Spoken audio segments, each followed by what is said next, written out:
Hey everybody, Nick Espinoza, your chief security fanatic here, and it's not Sunday, it is Monday, but we are doing breaches of the week, and unfortunately due to travel yesterday on Sunday, I was not able to get this done, but no time to lose.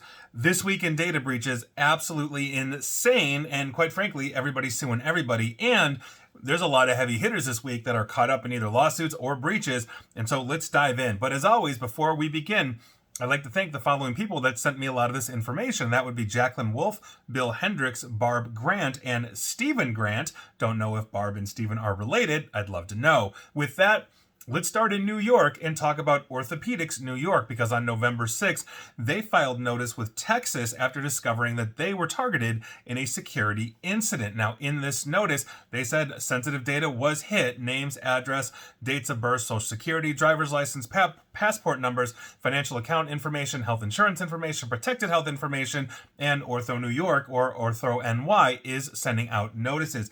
And with that, let's just dive into our mini segment entitled, If You Just Spent Money on Cybersecurity, You Wouldn't Have Ruined Your Reputation, You Wouldn't Be Getting Sued, and You Definitely Wouldn't Be Getting Fined.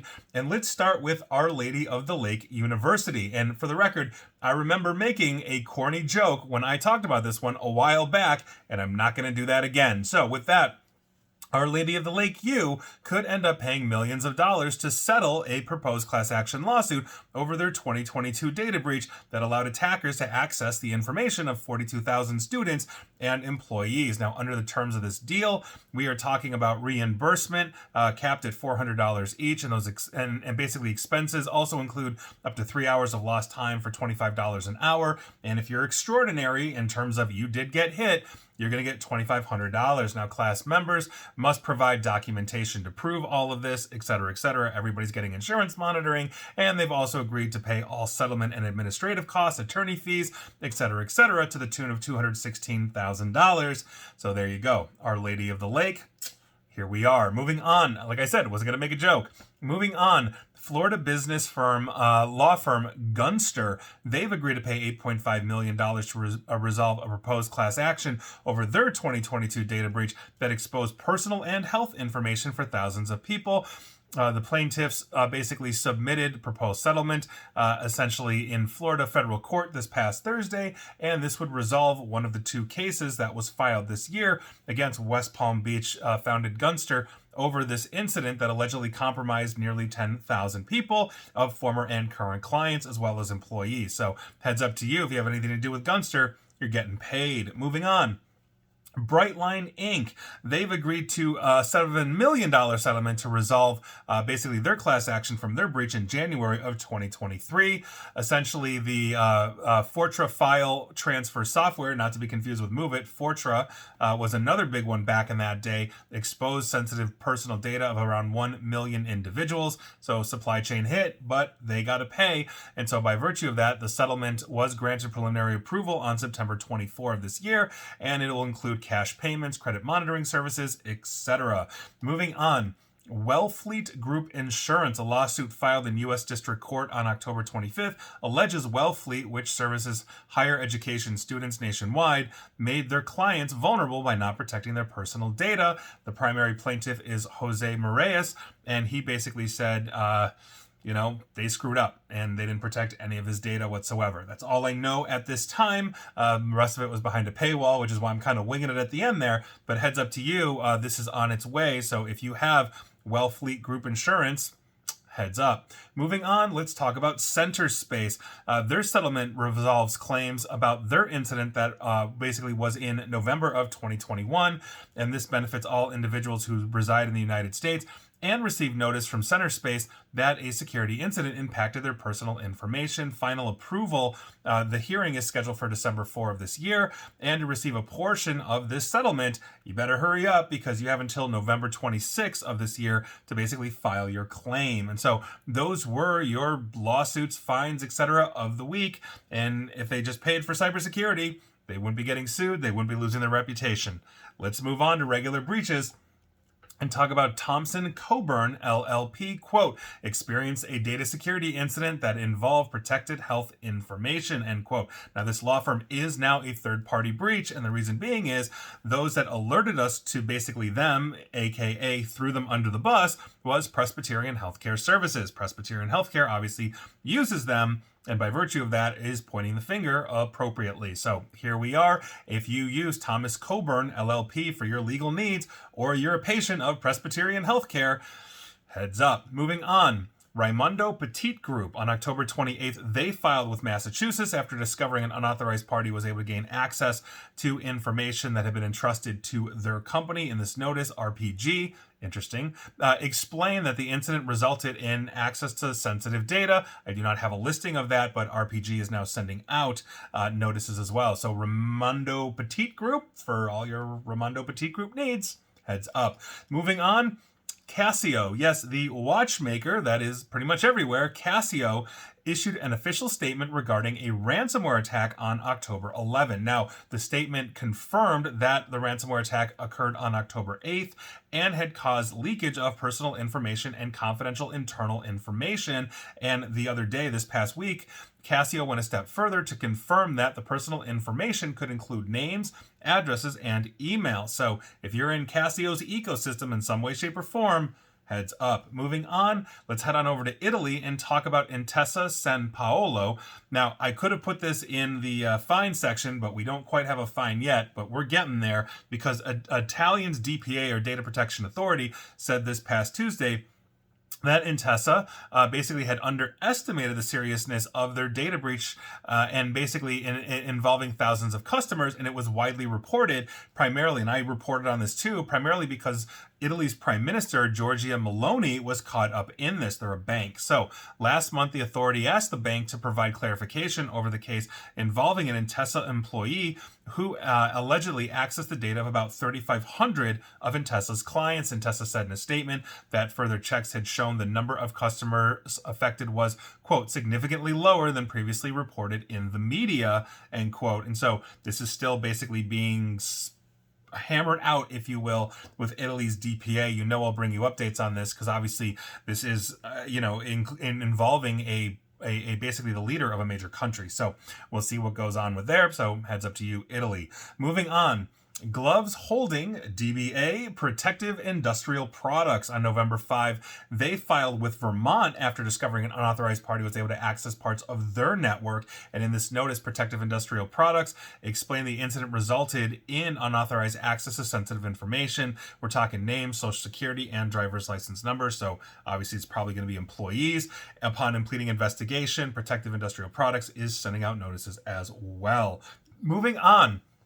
I want to give you an update on Columbus, Ohio. If you remember, the city had a massive data breach over the summer. We now know, and they have confirmed, that roughly 500,000 Columbus residents were exposed and caught up in this. So if you're listening to me from scenic Columbus, Ohio, love your Capitol building, by the way. Very cool. Very Abraham Lincoln-ish, even though here we are. Anyway, you might want to check in with your city. Moving on, I could go off on that for a while because Abraham Lincoln apparently stopped there when his body was being sent back to Illinois after being assassinated, and apparently Columbus City Hall really cherishes that memory.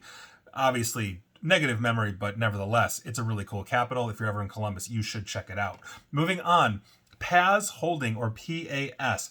They had a data breach on August 15th of 2024. I don't have more information than that, but as a result of that data breach, Selman and Company, or Selman Co., has basically reported a data breach saying that PAS Hosting did it. Obviously, they're a hosting provider. So here we are. I'm not saying they did it. I'm just saying they got breached.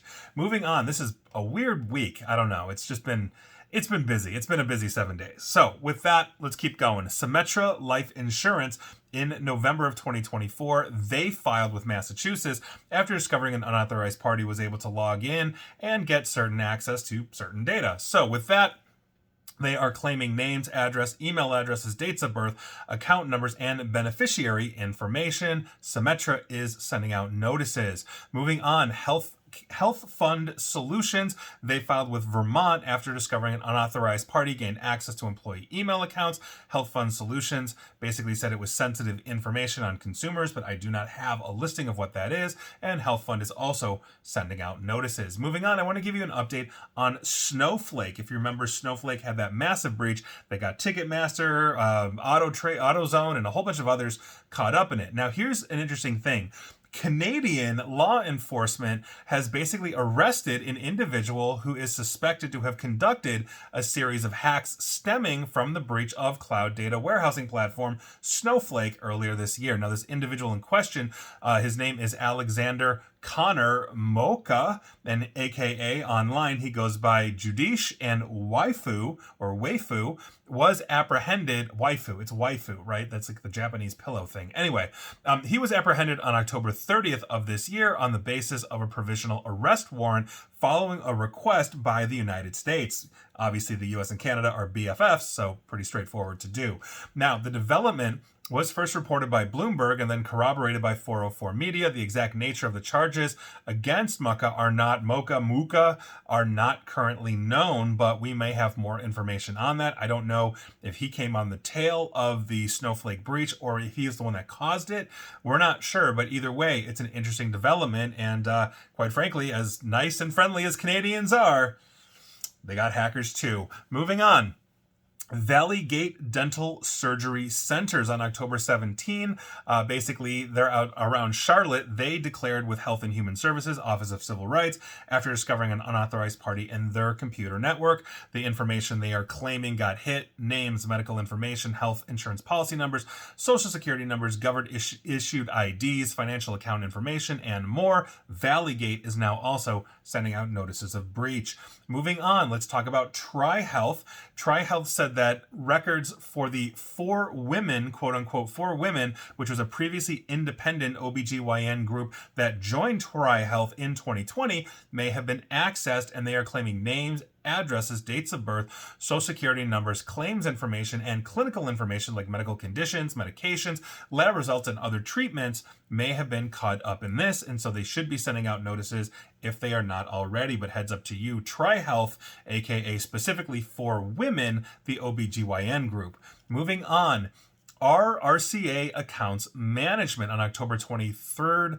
RRCA filed notice with Montana after basically claiming that they had a ransomware attack. Sensitive information was caught up in this, including names, social security numbers, addresses, dates of birth, phone numbers, email addresses, passport numbers, driver's license numbers, telephone numbers, health insurance information, IP addresses, demographic information, and essentially if you've looked cross-eyed, funnily, or sneezed towards RRCA, it has been exposed. RRCA is going to be sending out notices to individuals as well. Moving on, let's talk about Kaiser Permanente. Yes, the massive healthcare provider here in the United States. They are notifying members and patients in Southern California of an email data breach that occurred in September of this year. Now, the organization's data breach filing has not yet appeared in the HHS Office for Civil Rights portal, but according to a notice posted on Kaiser Permanente's website, the organization discovered that an unauthorized party gained access to 2 employee email accounts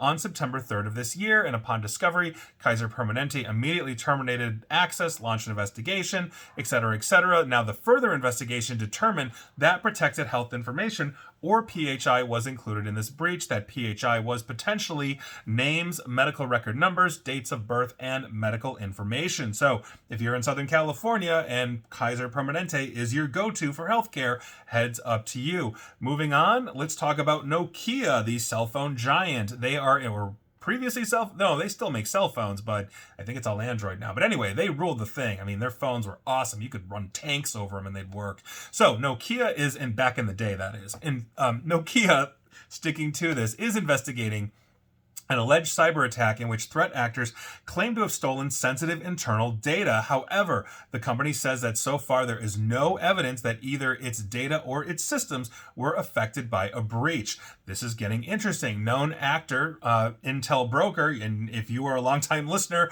a viewer or follower of me on Breaches of the Week, you know Intel Broker is oftentimes here every week. They basically, Intel broker, whoever they are, he, she, whoever is, they posted this past Tuesday, and they claimed that data is Nokia's online internal data. So what they published, I am just totally mincing my words here, but they said that they had Nokia's online internal data. So we're talking SSH keys, source codes, internal credentials, etc., and they put it up for sale on breach forums for $20,000 US. So here we are.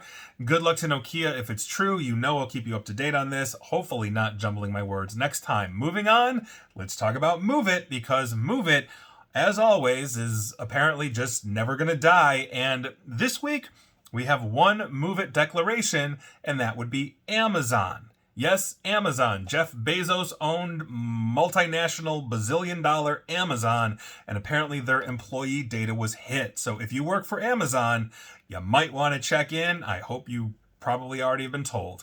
Moving on. Northeast Professional Caregivers. A security leak may have affected health information for potential and current patients. So if you signed up and didn't use them, you might be caught up in this. The Canton, Ohio company, which serves basically the surrounding area in Carroll, Columbiana, Mahoning, Medina, Portage, Stark, Summit, Tuscarawas, that's an interesting one, and Wayne counties, released a statement this past Monday saying that the data breach involved access to an employee's email account, and that contained an email that included a marketing list of people seeking home health care services, specifically names, addresses, phone numbers, and types of services sought. So marketing got hit. Here we are. Moving on. Setforth Inc., whatever they do. Anyway, Setforth Inc., just known as Forth, on November 8th, filed with Maine after discovering that the personal information of 1.5 million consumers was compromised following a recent attack. In this notice, Forth explained the incident basically involved sensitive data, which included names, address, dates of birth, and social security numbers. They completed their investigation, and Forth is sending out notices as well. Moving on, let's talk about English Construction Company. That's what they're called. I don't think they're British because they're filing with Maine, so I think they're just called English Construction Company, so heads up to you. By virtue of that, they discovered a ransomware attack. Now, in this notice, English explains that the incident resulted in an unauthorized party being able to access former employee email names, social security numbers, addresses, driver's license numbers, dates of birth, etc., and the English Construction Company is now sending out notification letters as well. So if you have any business with English Construction Company, I'm assuming they're building you Victorian-style homes, heads up to you. And finally, we have two finalies for you this week, and I think these are actually rather interesting. Both are somewhat amusing, but also terrifying. Now, the first one is, interestingly enough, a twist on the big Ticketmaster breach. And if you recall, as I just mentioned earlier, Ticketmaster was caught up in the Snowflake data breach. But here's what's happening, and it involves UFC. That is Ultimate Fighting. And by virtue of that, UFC 295, which I believe is their 295th event, that took place in November of 2023.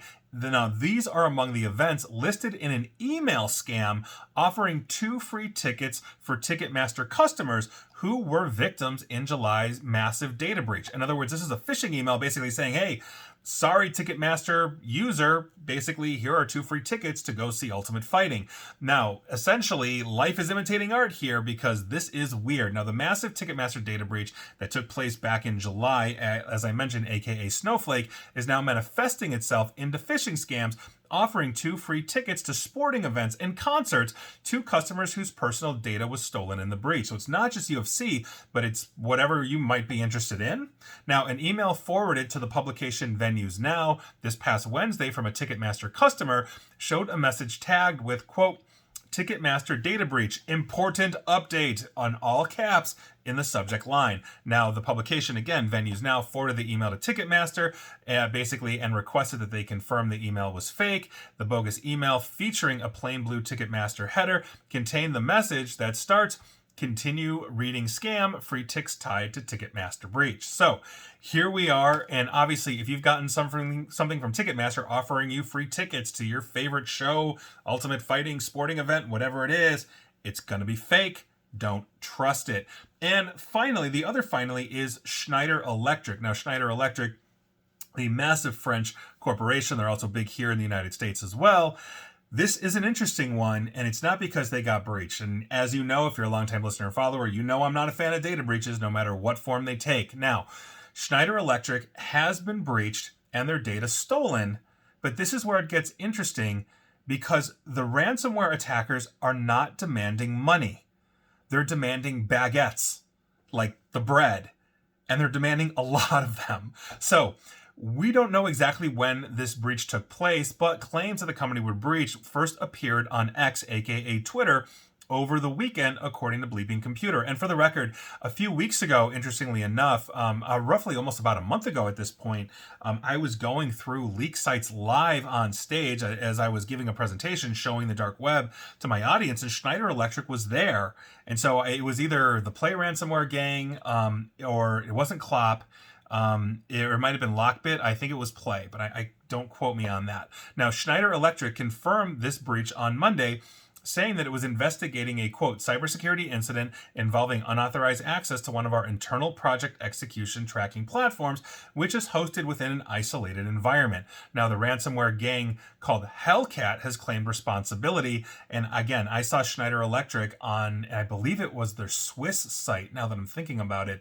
I'm just recalling this live. But anyway, Hellcat, which might be an associate of like a Lockbit, anyway, they claimed responsibility, claiming that they had gained access to Schneider Electric's infrastructure through the company's Atlassian Jira installation. Quote, this breach has compromised critical data, including projects, issues, and plugins, along with over 400,000 rows of user data, totaling more than 40 gigabytes of compromised data. That is according to the leak site where they were putting out this information. But this is where it gets interesting. Quote, to secure the deletion of this data and prevent its public release, we require the payment of $125,000 US dollars in baguettes. Failure to meet this demand will result in dissemination of compromised information. Now, interestingly enough, the amount of baguettes Schneider Electric might be up for has now been reduced, with the group also writing that, quote, stating this breach will decrease the ransom by 50%. It's your choice, Olivier. Now, end quote. So by virtue of that, Schneider Electric hadn't hit the news. And typically when I'm looking through breach sites, or rather I'm doing breaches of the week every Sunday, I'm not looking through leak sites. And the reason being is specifically to respect the privacy of those organizations that hadn't hit the media. They might be in negotiations. You know, I think it's the ethical thing to do to not go through and say, hey, this is a leak. Sometimes you get false positives on leaks as well. But I do remember seeing Schneider Electric. And I remember that because I was in Park City, Utah. That was really cool. I got to see ski jumping. It was kind of neat. So with that, Olivier, for the record, refers to Chief Executive Officer or CEO Olivier Blum. And that's basically Schneider then admitted the breach. And so by virtue of that, it should now be $62,500 US in baguettes, like literal French baguettes. They're delicious, by the way. And that was my French accent and joke. Okay, so given that it's unlikely that Schneider Electric will cough up the dough, I can't take credit for that joke. That was, I'm quoting the person who wrote it. I forgot to put their name here. Anyway, the deadline for the baguette payment has already passed per this publication. Again, it was November 7, and obviously I'm doing this, but we're going to see what happens. And so I don't know. And I honestly didn't go look to see if the data was published where I found it, but here we are. So Schneider Electric, good luck to you. Hopefully paid in baguettes. I don't even know where you'd ship. What is that, like 2,000, 5,000 baguettes? I don't know how much a baguette costs in France. But anyway, those are your breaches of the week. I wanted to end it on somewhat of a lighter note, even though obviously it really sucks for Schneider Electric. And Schneider Electric, if you guys are listening to this, it sucks you had to go through this. I'm not a fan of data breaches in any way, but again, it's the most amusing thing I can have on a data breach show. So there you go. Those are your breaches of the week. Were you affected? Let me know. And please like, share, follow me here on Facebook and Twitter at NickAESP. And please feel free to subscribe to me at YouTube as well. And as always, stay safe, stay online, and please attempt to stay private. Thanks, everybody.